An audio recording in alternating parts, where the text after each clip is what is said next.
पूर्वी ना आषाढ महिना सुरू झाला की लगेचच अशा या गोड पुऱ्या घरोघरी अगदी आवर्जून बनवल्या जायच्या. पुऱ्या तयार करताना अजिबात त्या तेलकट झालेल्या नाही आहेत, वातड किंवा अगदी मऊ पडलेल्या नाही आहेत. मस्त अशा खुसखुशीत आपल्या इथे पुऱ्या बनवून तयार झालेल्या आहेत. त्यासाठी अगदी खास पद्धतीने पीठ कसं भिजवून घ्यायचं तर ते मी अगदी डिटेलमध्ये समजावून सांगितलेलं आहे. त्यामुळे व्हिडिओ अगदी शेवटपर्यंत नक्की बघा. तुम्हालाही या खुसखुशीत गोड गुळाच्या पुऱ्या नक्कीच आवडतील.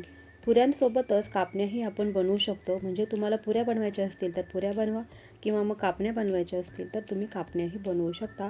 त्यामुळे व्हिडिओ शेवटपर्यंत नक्की बघा. व्हिडिओ आवडला असेल तर नेहमीप्रमाणे लाईक पण करा. चला तर फ्रेंड्स, पटकन वेळ न घालवता मस्त अशा खुसखुशीत गोड पुऱ्यांच्या रेसिपीला वेळ न घालवता सुरुवात करूयात. सर्वात आधी तर इथे आपल्याला साधाच 1 वाटी गूळ मी घेतलेला आहे. प्रत्येकाच्या घरामध्ये हा गूळ अवेलेबल असतो, कारण चिक्कीचा गूळ आपण जेव्हा मकर संक्रांतीला लाडू बनवतो त्याच वेळेस आणतो. तर तसा गूळ इथे अजिबात वापरायचा नाही. अगदी मऊ हाताने फुटेल असाच गूळ आपल्याला इथे वापरायचा आहे. 1 वाटी गूळ घेतल्यानंतर आपल्याला सारख्याच वाटीने मोजून इथे 1 वाटी पाणी घ्यायचं आहे. अगोदर मी अर्धी वाटी पाणी घातलेलं आहे आणि नंतर यामध्ये अर्धी वाटी असं 1 वाटी आपल्याला पाणी घालून घ्यायचं आहे. आणि पाणी घेताना शक्यतो ते थंडच घ्यायचं आहे. म्हणजे खूप थंडही नाही, नॉर्मल टेम्परेचरचंच, म्हणजे माठातलं किंवा हंड्यातलं वगैरे पाणी आपल्याला घ्यायचं आहे. आता हे आपल्याला गूळ असाच बाजूला भिजत ठेवायचा आहे किंवा मग हाताने तुम्ही कुस्करून घेतला तरी पण चालेल. म्हणजेच काय तर आपल्याला या गुळाचं पाणी करून घ्यायचं आहे.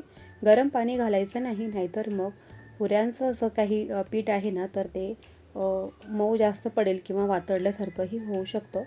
तर इथे आपण ज्या वाटीने गूळ मोजला त्याच वाटीने 2 वाटी गव्हाचं पीठ घेणार आहोत. या पिठामध्ये आपल्याला गोड पुऱ्या म्हटलं की त्यामध्ये थोडंसं मीठ घालायचं.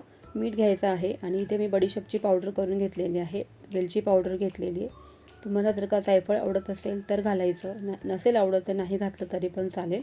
पण मी घातलेलं आहे, मस्त चव लागते जायफळामुळे. तर थोडंसं किसायचं, त्याच्यामुळे फ्लेवर मस्त येऊन जातो आपल्या पुऱ्यांना. नंतर इथे आपल्याला गुळाचं जे काही पाणी आहे तर ते गाळणीने गाळून घ्यायचं आहे. म्हणजे जर का काही कचरा असेल तर बऱ्याच वेळेला काय होतं की गूळ तयार करताना त्यामध्ये काही कचरा वगैरे अडकू शकतो किंवा मग गुळाचेही खडे राहू शकतात. तर तसं आपल्याला करायचं नाही.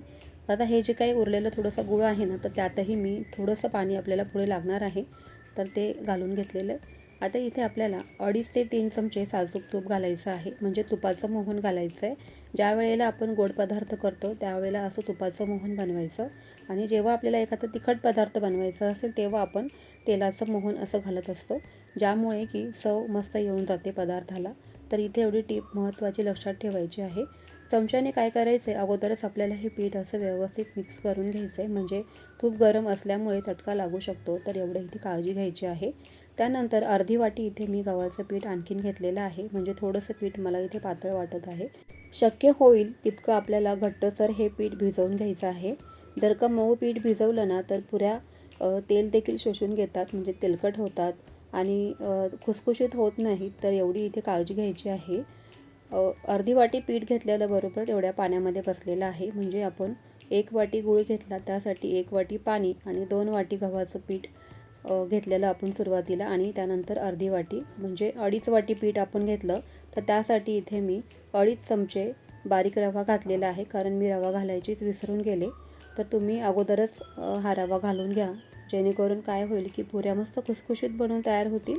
आता इथे काय करायचं आहे, जरी आपण एखादी प्रोसेस कधी कधी काय होतं ना की विसरतो, तर त्यावेळेला काय करायचं की इथे मी दाखवते बघा तुम्हाला की रवा कसा मिक्स करून घ्यायचा. अगदी छोटे छोटे तुकडे करायचे या गव्हाचे, मळून घेतलेल्या पिठाचे, आणि हा रवा जो आहे ना मग तो सगळ्या बाजूने अगदी व्यवस्थित मिक्स होतो. काहीच हरकत नाही आहे, कधी कधी होतं असं, कारण शेवटी माणूस आहे म्हटल्यावरती एखादा पदार्थ होतो इकडे तिकडे.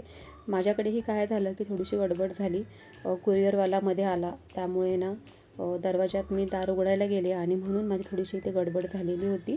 तर तुम्ही असं करू नका, अगोदरच रवा घालून घ्या, म्हणजे काय होईल की मस्त असं पीठ तुमचंही बनवून तयार होईल. सांगितल्याप्रमाणे अगोदरचं जे काही प्रमाण सांगितलेलं आहे मी ते डिस्क्रिप्शनमध्ये ते देतेच, पण तसंच तुम्हीही घ्या, म्हणजे मस्त अशा खुसखुशीत इथे पुऱ्या बनवून तयार होतील. थोडंसं आणखी रवा घातल्यामुळे मला पीठ थोडं घट्ट वाटत आहे, तर इथे मी पुन्हा गुळाचं थोडंसं पाणी उरलं होतं ना सुरुवातीला, तर तेच इथे मी पुन्हा गाळणीने गाळून घेतलेलं आहे. होईल शक्य तेवढं मऊ आपल्याला इथे हे पीठ भिजवून घ्यायचं आहे. अशा पद्धतीने तुम्ही पाहू शकताय. अगदी रवा जो आहे ना तो व्यवस्थित सगळ्या बाजूनी मिक्स झालेला आहे. कुठेच असं व्हाईट वगैरे दिसत नाही आहे.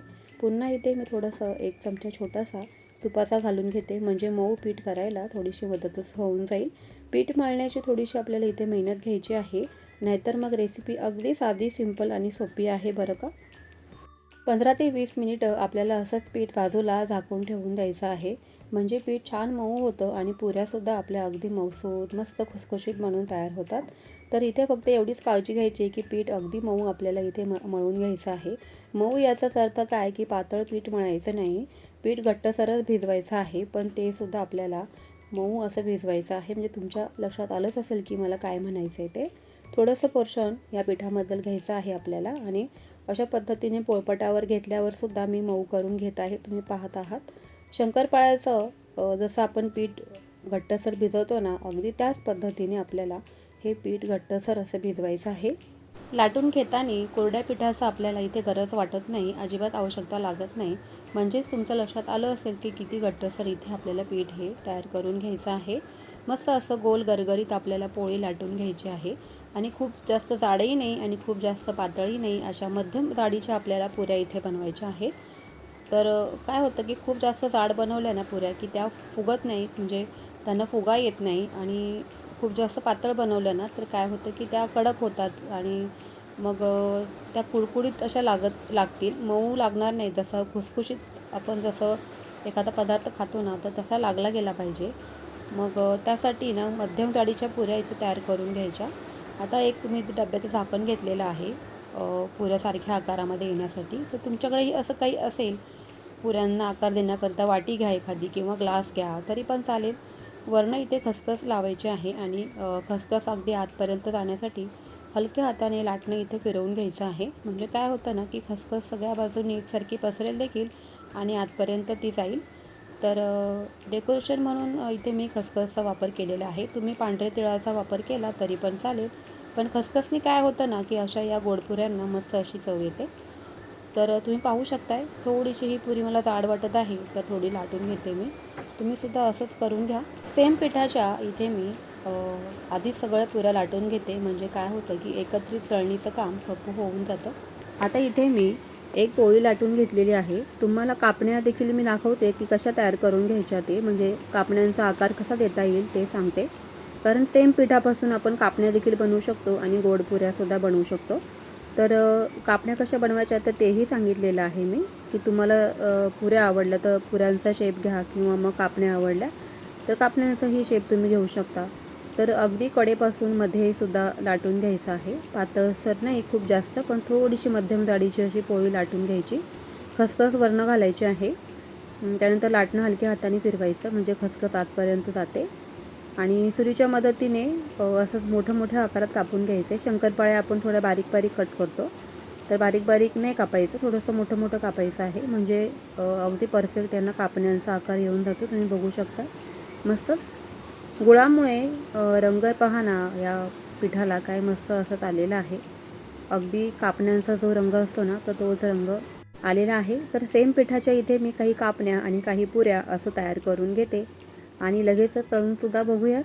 व्यवस्थित तेल तापलं की नाही ते आधी चेक करायचं आहे. थोडंसं पिठाचं पोर्शन घालायचं तेलामध्ये, म्हणजे लक्षात येतं आपल्या किती गोळीवरती आली ना तरंगून की समजायचे तेल व्यवस्थित तापलेलं आहे. तर मध्यम गॅस केलेला आहे मी, खूप जास्त कमी पण नाही करायचा आणि फास्टही नाही करायचा. मध्यम आचेवरती आपल्याला ह्या पुऱ्या अशा तळून घ्यायच्या आहेत. मस्त छान टुमटुमीत फुगतात या पुऱ्या आणि खुसखुशीत बनून तयार होतात. पुऱ्या अजिबात तेलकट होत नाही, तेल शोषून घेत नाही आहेत आणि तेलामध्ये गेल्यावर फुटतसुद्धा नाही आहेत. मस्त अशा खुसखुशीत या पुऱ्या बनवून तयार होतात. तर सांगितल्याप्रमाणे तुम्हीसुद्धा अगदी परफेक्ट साहित्यांचं प्रमाण घ्या, मस्त अशा तुमच्यासुद्धा पुऱ्या बनवून तयार होतील. तुपाचं मोहन घालायचं आहे 2.5 ते 3 चमचे, जेणेकरून काय होईल की मस्त आपल्या या पुऱ्यांना चवसुद्धा येते आणि खुसखुशीत अशा बनवून तयार होतात.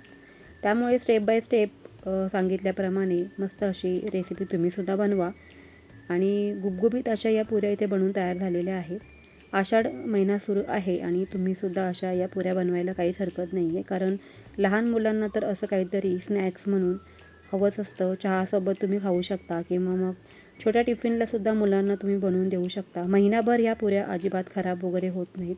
मस्त टिकतात, खुसखुशीत राहतात. शिवाय बिस्किट रंग येऊस्तोपर्यंत आपल्याला या कापण्या आणि पुऱ्या दोन्हीही मस्त अशा तळून घ्यायच्या आहेत. दोन्ही बाजूनी उलटपलट करून घ्यायच्या आणि छान अशा तळून घ्यायच्या आहेत. तर सर्व तिथे मी सेम पद्धतीने तयार करून घेते. तर तुम्ही पाहू शकताय की मस्त अशा या कापण्या म्हणा किंवा गोड पुऱ्या आपल्या बनवून तयार झालेल्या आहेत.